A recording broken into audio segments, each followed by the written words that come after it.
하나님 말씀은 구약성경 창세기 17장입니다. 창세기 17장 1절로 8절입니다.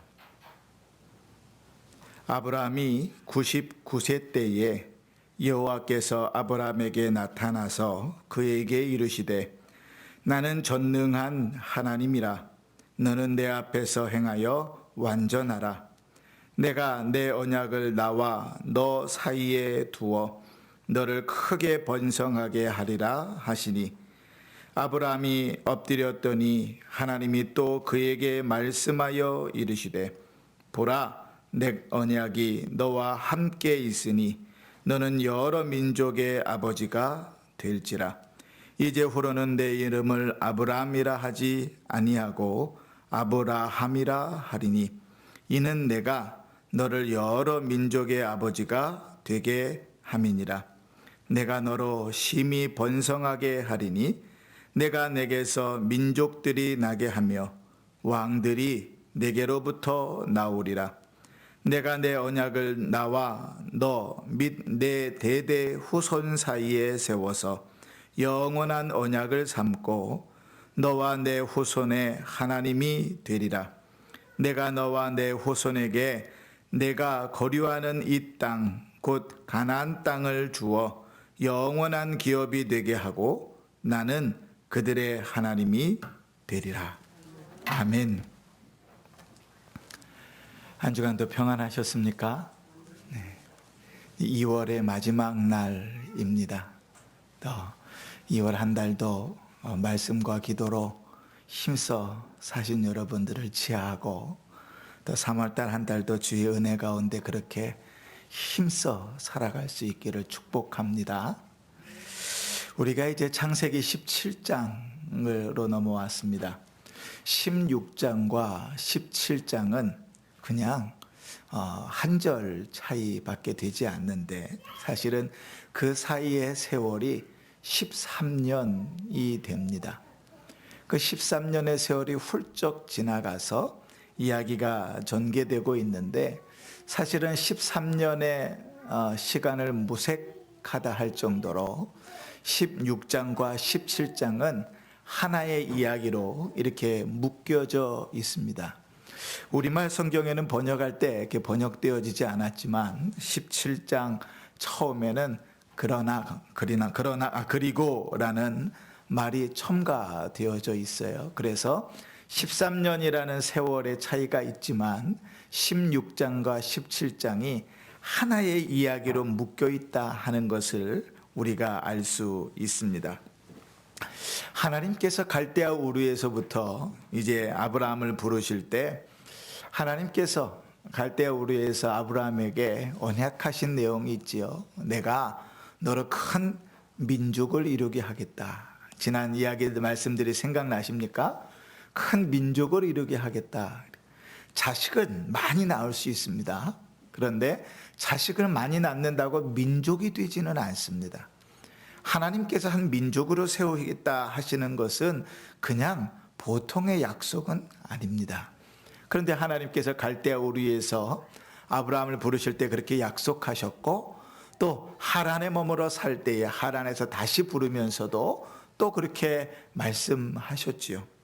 그리고 또 쭉 지나오다가 조카 롯하고 분가하게 되면서 롯을 떠나보내고 하나님께서 또 나타나셔서 내 자손을 티끌같이 많게 하겠다고 또 약속하십니다. 그뿐입니까? 이제 그돌라오멜 연합군에게 이제 소돔성 사람들이 다 잡혀갔을 때 자기 조카 롯의 가족도 함께 잡혀간 것을 보고 그를 쫓아가 가지고 구해내지요. 그렇게 돌아온 다음에 하나님께서 창세기 15장에 또 아브라함에게 나타나셔서 내가 하늘의 별같이 내 자식들을 많게 하겠다고 그렇게 약속하십니다.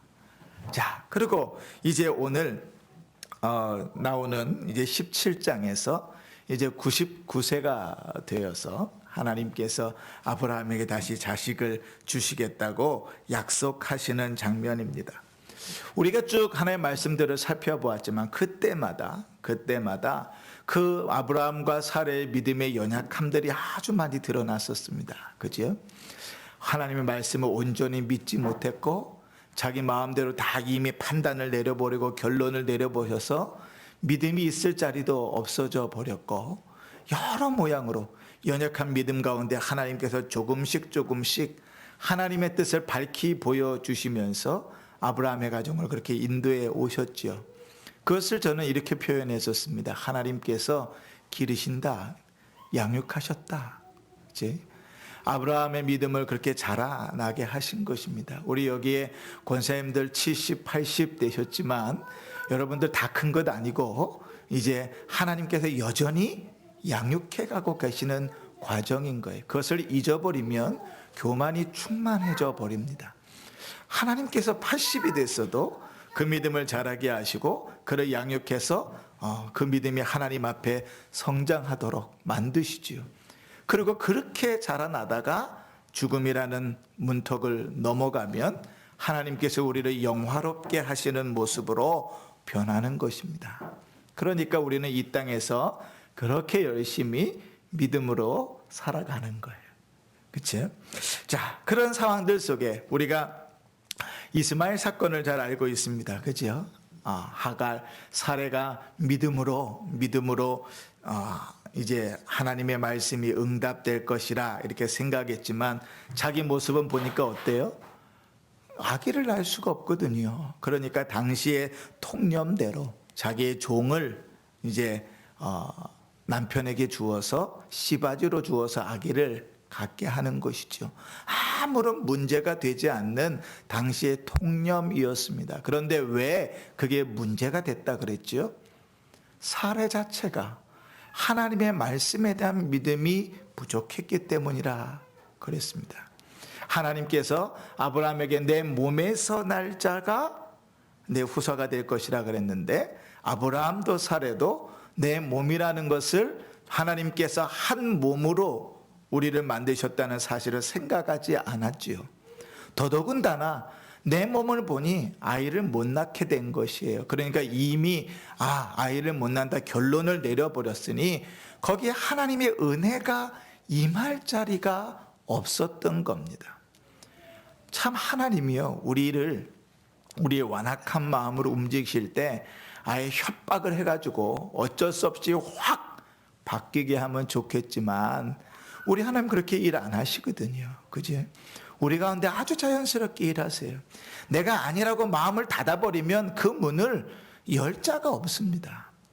그러니까 믿음의 길이라는 것은 그런 것이에요. 그래서 제가 늘 성도님께 강조하잖아요. 아니요, 못합니다. 이런 얘기는 성도가 할 말이 아니라 그랬지. 이미 내가 아니요, 못합니다 결론을 내려놓은 다음에는 하나님의 은혜가 역사할 방법이 없습니다.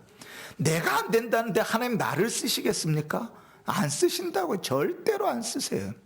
열려있는 자가 얼마나 많은데 열린 자를 쓰시지 안 된다고 맘먹은 자에게 은혜를 부으실 이유가 어디 있습니까? 사례도 마찬가지죠. 내 몸을 보니까 아이를 못 낳겠던 거예요. 그러니까 자기는 안 된다고 마음을 딱 먹어버렸습니다. 그리고 자기의 여종 하갈을 주는 것이죠. 만약 정말 사례가 믿음으로 그 일을 행했다면 하갈을 학대하지 않았겠지요. 사람은 다 그렇습니다. 종이지만 주인의 아이를 딱 임신했다 그러면 주인의 아내를 무시하는 거예요. 그건 세상 사람들의 통념 아닙니까? 사람들 다 그렇지요. 뭐 한나가 왜 그렇게 하나님 앞에 간절히 기도합니까? 사갈의 또 다른 아내가 그렇게 무시해대는 거예요. 그지? 왜 야곱의 아내, 그죠? 라헬과 레아 둘이 왜 원수가 되고 앙숙이 됐습니까? 자식을 못 낳는 거거든요. 남편의 사랑은 너무 받는데 자식을 못 낳아요. 어떻게 보면 인생사에 아주 당연한 일일지 모릅니다. 그런데 이 하갈이 주인을 무시하니까 사례가 정말 믿음으로 하나님의 뜻을 이루기 위하여 역사한다고 했다면 그것을 다 감내했겠지요. 그런데 학대하기 시작합니다. 이러면 내가 죽겠구나 생각하고 도망갈 정도로 학대하지요. 믿음이라는 이름 아래, 믿음이라는 미명 아래 인간적인 방법을 내는 것은 결국은 다 인간적인 방법으로 돌아온다 그랬습니다.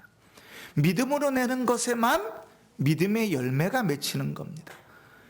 주의 영광을 위하여 입으로만 열심히 외치지만 사실 내 마음속은 음흉하고 악하고 더러워서 내 정욕과 욕심들을 구할 때 나 자신까지도 내가 속일 수 있어도 하나님은 못 속이는 거죠.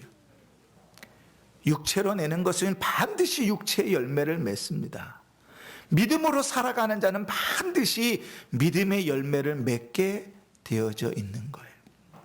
자, 그런데 이제 사례만 그렇게 생각한 것이 아니고 그 남편 아브라함도 똑같이 그렇게 생각했습니다. 자기 아내를 보면서 아내에게서는 불가능하다고 생각한 거예요. 근데 그러고 나서 13년이 지났습니다. 하나님께서 다시 나타나셔서 아브라함에게 아브라함아 내가 너에게 씨를 주어서 자식을 주셔서 그러하여금 내가 언약한 바를 이루겠다라고 말씀하셨을 때 아브라함이 이렇게 생각했습니다. 자, 17절 한번 보실까요? 네. 17절 준이 보지 마시고 17절 제가 읽습니다. 아브라함이 엎드려 웃으며 마음속으로 이르되 100세 된 사람이 어찌 자식을 낳을까 사라는 90세니 어찌 출산할까 하고 아브라함이 이에 하나님께 아뢰되 이스마엘이나 하나님 앞에 살기를 원하나이다. 아멘. 아브라함 역시도 하갈을 받아들일 때 그런 마음이었고요. 시간이 지날수록 더 그런 마음이 강했습니다. 사라의 마음이나 아브라함의 마음이나 별반 차이가 없어요. 그런데 아브라함에게서 더 충격적인 사실은 무엇인가 하면 이제 하갈을 통해서 이스마엘을 낳았습니다. 그리고 이스마엘을 키우면서요, 그는 하나님의 언약이 나를 통하여 어떻게 이루어질지에 대한 관심을 잊었습니다. 뭐하고 살았는가 하면 늦둥이 이스마엘을 키우는 재미에 13년을 보냅니다. 여러분, 하나님께서 하란에서 이제 아브라함을 부르시고 아브라함이 하란에서 출발할 때 나이가 75세라 그랬습니다. 그리고 99세에 나타나셔서 자식을 주시겠다고 했으니까 하란에서 출발할 때부터 자식을 주겠다 약속하실 때까지가 24년입니다. 그죠? 근데 24년 중에 하나님께서 16장에 넘어 17장에 13년을 침묵하고 아무런 이야기를 안 하십니다. 이게 대단한 충격적인 사실이죠. 그 전에 3번이나 나타나셨고 일이 있을 때만 나타나셨는데 13년 동안 아무런 반응을 보이지 않습니다. 우리가 16장과 17장에 하나로 엮여 있다 그랬잖아요. 그죠? 이스마엘을 낳고 그리고 하나님께서 13년 만에 나타나셨는데 그간에 한 번도 나타나지 않으신 거예요.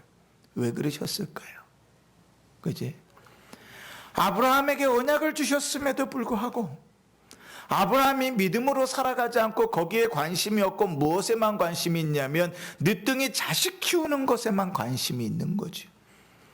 그리고 시간이 지나 99세 하나님께서 처음 이야기하는 것 아니고 4번이나 반복하여 하셨던 이야기를 또 하십니다. 내가 내 자손을 하늘의 별같이 바다의 모래알같이 티끌같이 많게 하겠다고 약속하십니다. 근데 뭐라고 하죠? 웃어버립니다. 내가 100살인데 내 아내가 90살인데 자식을 낳아? 웃어버립니다. 그러면서 뭐라고 말합니까? 이 이스마엘이나 하나님 앞에서 살기를 원합니다. 이스마엘을 통하여 하나님의 뜻이 이루어지기를 원합니다가 아니라 이 이스마엘이나 하나님 앞에 살기를 원합니다. 그 믿음 다 어디 가버렸습니까? 그 믿음 다 어디 가버렸어요? 하나님께서 그런 아브라함의 마음을 너무 잘 아시죠. 너무 잘 아시죠. 그래서 하나님께서 아브라함에게 처음 나타나시면서 뭐라고 나타나시는가? 이렇게 말씀하십니다. 자, 1절 마지막에 보면 이렇게 말합니다. 나는 전능한 하나님이라. 엘샤다이 많이 들어보셨지요?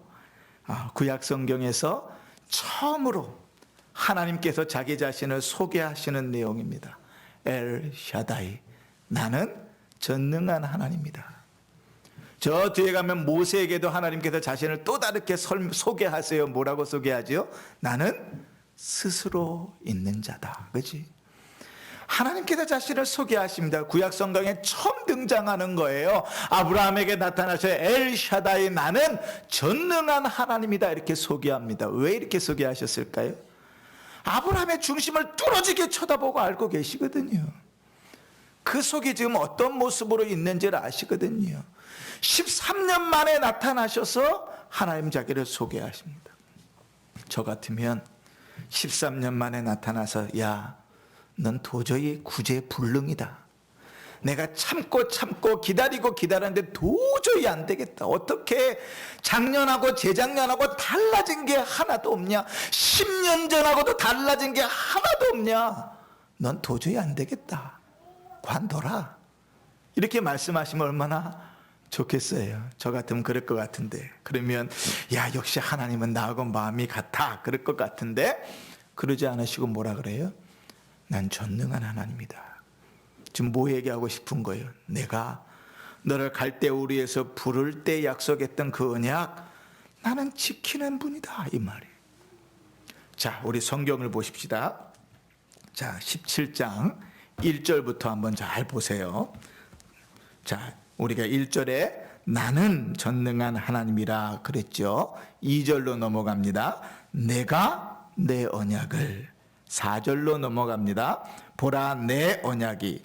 자, 5절로 넘어갑니다. 맨 마지막에 보면 이는 내가 너를. 6절입니다. 내가 너로. 7절입니다. 내가 내 언약을. 8절입니다. 내가 너와. 자, 지금 무슨 말을 하려는지 이해가 되시지요? 하나님께서 아브라함에게 나타나셔서 지금 3절을 빼고는 계속 반복하여 누가 하겠다고요? 내가 한다, 내가 약속했고 내가 말한 것 내가 이룬다, 이렇게 말씀하고 계시는 겁니다. 그런데 여기에 좀 강조점이 있습니다. 우리말 성경으로 보면 잘 드러나지 않는 강조점들인데, 먼저는 1절에 우리가 아까 읽었던 엘 샤다이, 나는 전능한 하나님이라, 이런 말입니다. 히브리어는요, 우리나라 말하고 좀 다릅니다. 우리나라 말은 앞에 주어가 있잖아요. 제가 늘 저희 자녀들하고 얘기하면서 주어를 빼먹고 얘기해가지고 대화가 제대로 안 될 경우가 좀 많은데, 우리말은요 늘 주어가 앞에 섭니다. 내가, 네가, 그가, 그죠? 주어가 맨 앞에 씁니다.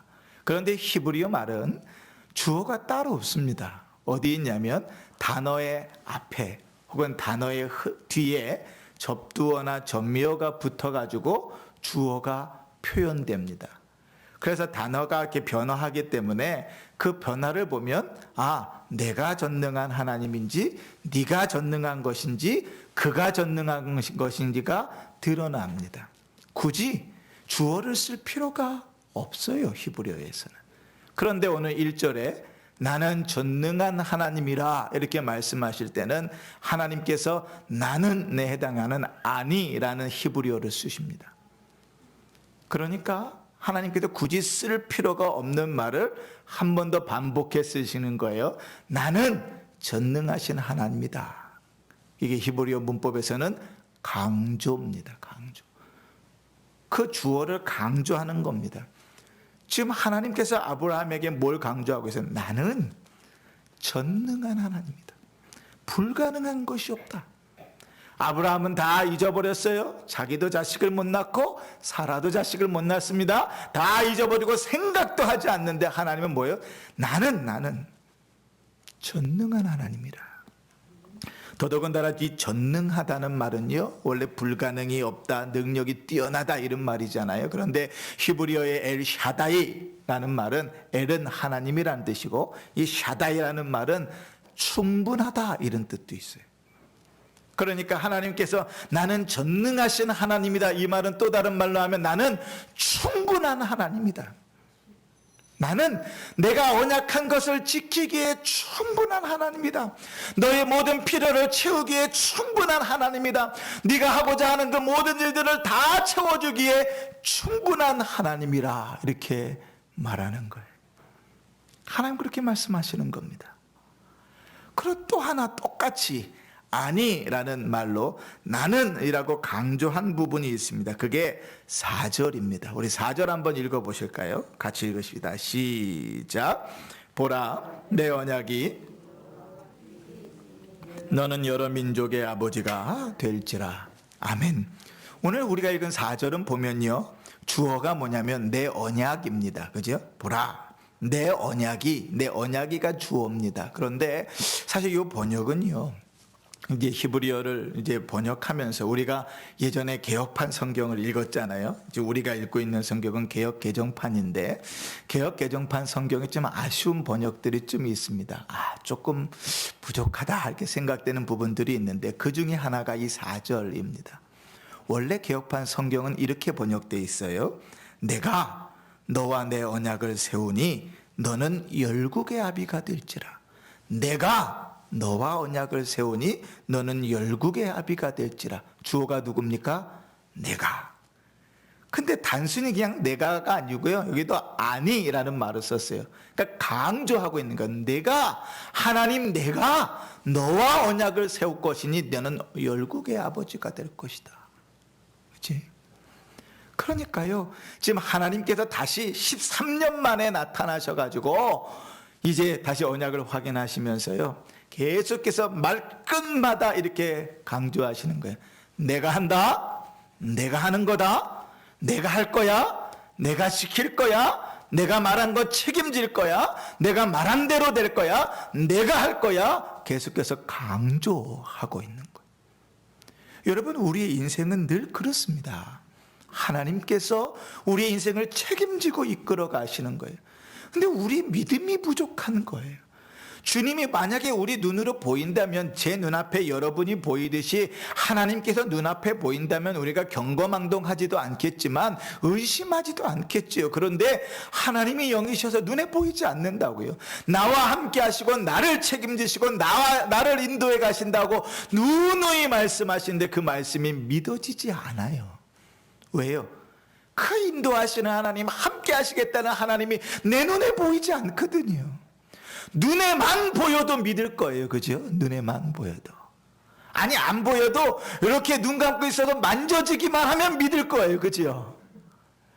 다가 아니라도 믿을 거예요. 맹인이 코끼리 세워놓고 코끼리를 만지면 만지는 부위에 따라서 코끼리 표현이 달라지잖아요. 그죠? 그래도 믿을 거예요. 만져지기만 하면. 그런데 만져지지도 않죠. 눈에 보이지도 않죠. 그렇다고 귀에 들리는 것도 아니죠. 느껴지는 것도 아니죠. 그러니요, 하나님의 말씀만으로는 도저히 못 믿겠다는 거예요. 그런데 여러분, 성경 전체 창세기부터 계시록까지 하나님께서 우리에게 약속하시는 바가 뭡니까? 하나님 그 자녀를 책임지신다는 거죠. 내가 너를 안다는 거죠. 내가 너를 기억하고 있다는 것이죠. 내가 너와 함께 한다는 것이죠. 내가 너와 동행하겠다는 것이죠. 내가 너를 책임지겠다는 것이죠. 내가 너를 붙들고 인도하겠다는 것이죠. 그치? 인생은 그런 것입니다. 근데 좀 더 재밌는 표현이 있어요. 4절에 다시 보시면, 오늘 우리 4절에 보시면, 보라, 내 언약이 너와 함께 있으니 너는 여러 민족의 아비가 될지라, 이렇게 표현합니다. 그렇죠? 이 될지라는 우리의 문법으로 표현하면 기원형입니다. 그러길 축원하노라, 그렇게 될지라, 그죠? 기원형입니다. 그런데 히브리어 성경을 보면 이것은 기원형이 아니라 완료형입니다. 이미 그렇게 되었다. 아니 어떻게 그렇게 될까요? 아브라함이 민족을 이룰 때는 그보다 한참 뒤잖아요. 근데 왜 완료형을 썼을까요? 하나님의 말씀은 확실하여 그분께서 말씀하신 대로 이루어지는 것이니 이미 그 말씀을 하나님께서 하셨고 그 말씀을 들었으면 그렇게 되는 거예요. 할렐루야. 아멘이죠. 우리는 이 말씀을, 이러한 내용을 가지고 하나님 앞에 기도를 이렇게 드립니다. 예수님께서 이렇게 말씀하셨어요. 마가복음 11장 24절에 그러므로 내가 너희에게 말하노니 무엇이든지 기도하고 구하는 것은 받은 줄로 믿으라. 그리하면 너희에게 그대로 되리라. 할렐루야. 아멘. 하나님의 말씀은 변함이 없어요. 하나님의 말씀은 돌이킴이 없어요. 하나님의 말씀은 거짓이 없어요. 그러니 하나님께서 말씀하시면 그대로 되는 거예요. 근데 하나님이요 그의 인생 가운데 24년 동안 몇 번을 나타나셔서 여러 가지 비유로 말씀하셨어요. 민족을 이루게 하겠다, 티끌같이 되게 하겠다, 별같이 많게 하겠다, 모래알같이 많게 하겠다, 여러 번 반복해서 말씀하시는데 아브라함이요 제대로 못 믿어요. 사례도 제대로 믿지 못해요. 그리고 이제 자기들의 모습을 보니까 그럴 수 없다고 판단이 되니까 이미 마음을 다 결정해 놓고 안 됩니다. 그리고 이스마엘이나 하나님 앞에 살기를 원합니다. 참 속상한 모습이죠. 그지요? 혹 우리는 이렇게 살고 있지 않은가 좀 돌아볼 일입니다. 여러분 창세기 12장에서부터 창세기 12장에 아브라함이 등장하잖아요. 창세기 12장에서부터 하나님께서 아브라함에게 나타나실 때마다 내가 너에게 자손을 주겠다, 너로 민족을 이루겠다, 이 땅을 주겠다 하는 약속을 오늘 17장까지만 해도 5번 하십니다. 5번. 그때마다 늘 주어는 하나님이셨습니다.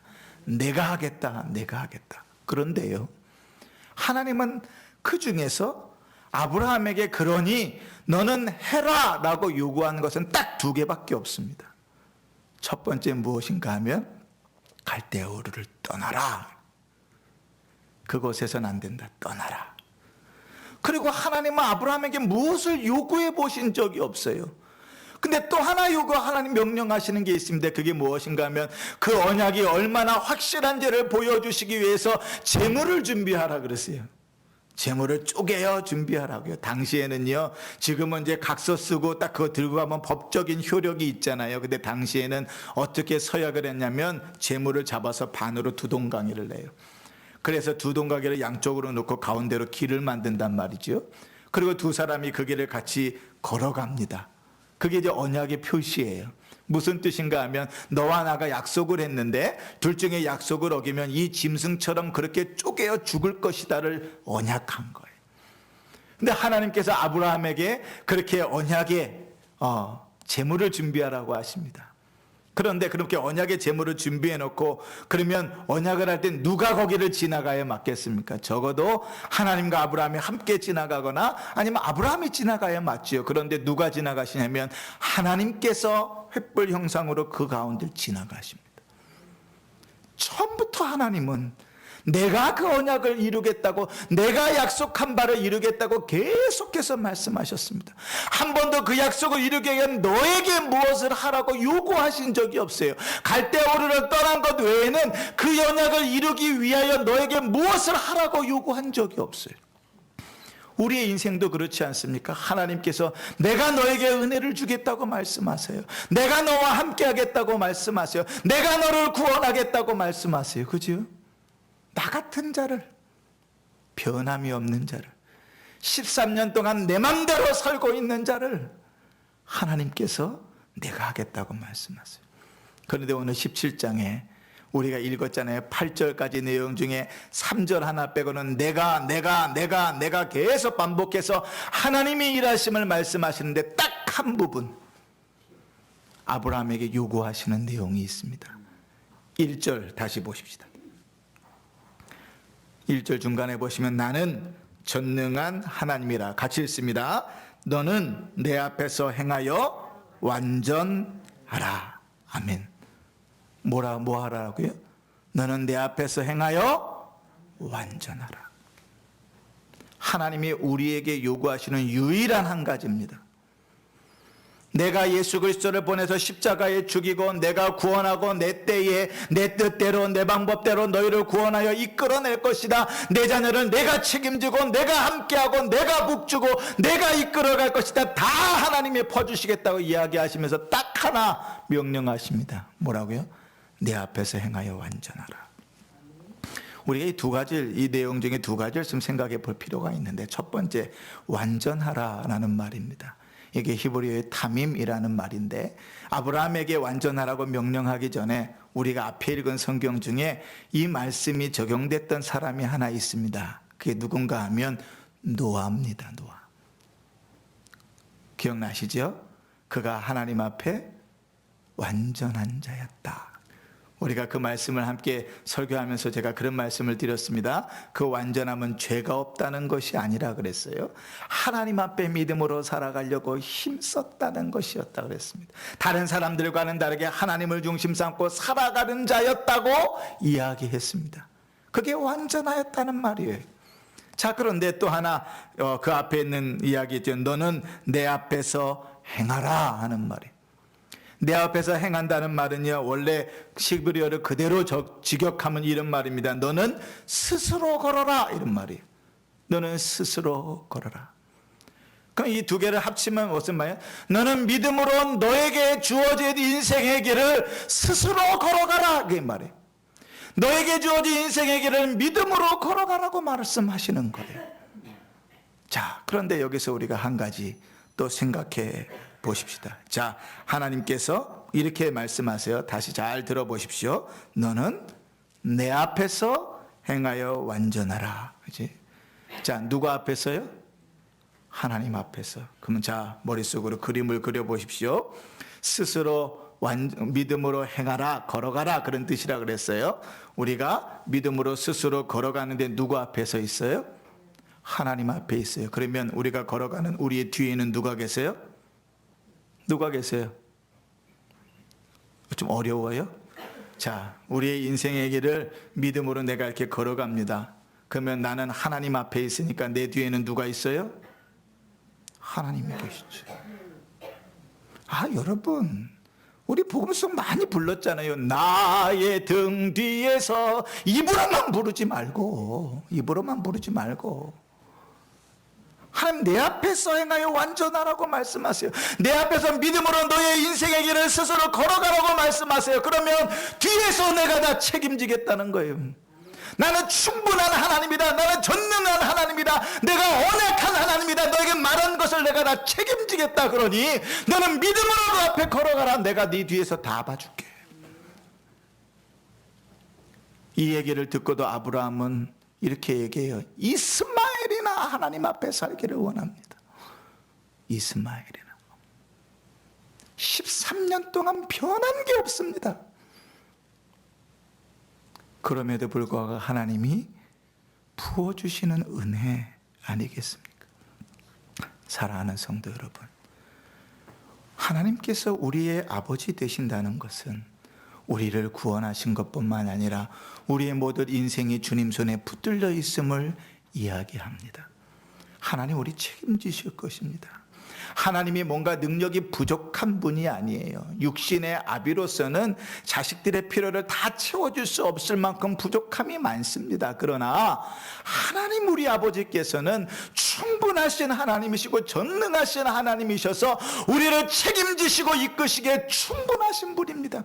우리가 주님 앞에 기도하면 들으시는 분이십니다. 우리가 잘못된 길로 걸어갈 때 우리는 매를 내서라도 돌아오게 하시는 분입니다. 우리가 믿음으로 걸어갈 때 주님께서 우리에게 복을 더하시는 분이시라고요. 우리의 모든 필요와 우리의 걸어가는 모든 길의 필요를 다 아시는 분이시라고요.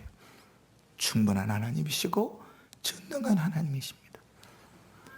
그러니 우리는 걱정할 것이 없습니다. 우리가 주님께서 약속하신 천국의 길을 걸어가는 그 길을 걱정하고 염려할 길이 없습니다. 그런데 그 길을 염려하지 않고 살아가는 확실히 있는 자에게 보여주는 열매는 뭐냐면 하나님께서 명령하신 대로 너는 내 앞에서 행하여 완전하라. 믿음의 그 길을 걸어가는 것입니다. 사랑하는 성도 여러분, 하나님께서 오늘도 우리에게 믿음으로 살아가기를 원하십니다. 하나님 앞에서 사는 인생이 되기를 원하십니다. 청교도들은 이것을 코람데오의 삶이라 그랬습니다. 하나님 앞에서, 하나님이 아브라함에게만 너는 내 앞에서 살아라, 내가 다 책임질게, 다른 사람은 I don't care, 나하고 상관없다, 너희만 있으면 된다, 이렇게 말씀하시는 건 아니고 하나님이 자녀에게 주님 말씀하세요. 아브라함에게 말씀하셨다면 너는 내 앞에 믿음으로 걸어가, 내가 네 뒤에서 다 책임져 줄게. 나는 전능한 하나님이고 충분한 하나님이니 내가 언약한 대로, 내가 약속한 대로 다 이루어 줄게. 그러니 믿음으로 너에게 주어진 길을 스스로 걸어가기만 해라, 내가 책임지겠다고 말씀하셔요. 사랑하는 성도 여러분, 2021년이 시작되고 2달이 꽉 지났습니다. 내일부터는 3번째 달이 시작됩니다. 우리가 올해 초에 하나님 앞에 마음먹었던 믿음의 행보들을 잘 걸어가고 계십니까? 믿음으로 살아보겠다고 결단했던 내용들이 잘 되고 계십니까? 그대로 잘 되고 계시다면 여러분 걱정하지 마십시오. 하나님께서 끝까지 그 길을 이끌어 가실 것입니다. 하나님께서 그 걸어가는 길에 은혜를 베푸실 것입니다. 하나님께서 필요 때마다 충분하신 하나님께서 채워가실 것입니다. 그러나 여러분, 2달이 지났는데 다시 원점으로 돌아가 있습니까? 옛날처럼 더 퇴보해져 있습니까? 이제 다시 우리에게 주어진 길을 스스로 믿음으로 걸어가야 됩니다. 하나님께서 오늘 우리에게 요구하시는 바입니다. 우리 뒤에는 하나님 아버지, 전능하신 하나님, 충분하신 하나님께서 계십니다. 그 하나님을 믿고 믿음으로 사십시다. 이 험한 세상, 이 어려운 세월을 믿음으로 걸어가십시다. 하나님을 중심 삼고 하나님을 즐거워하고 하나님께 영광을 돌리며 주의 말씀을 따라 순종하며 살아가십시다. 그때 우리 뒤에 계신 하나님께서, 전능하신 하나님께서, 충분하신 하나님께서 그 언약하신 것대로, 주님 말씀하신 대로 우리의 인생을 책임지실 것입니다. 이번 한 주간 이 말씀 붙들고 기도하며 걸어가시면서 내 인생 가운데 역사하시고 동행하시는 그 하나님을 경험하며 사시기를 주의 이름으로 축원합니다. 아멘.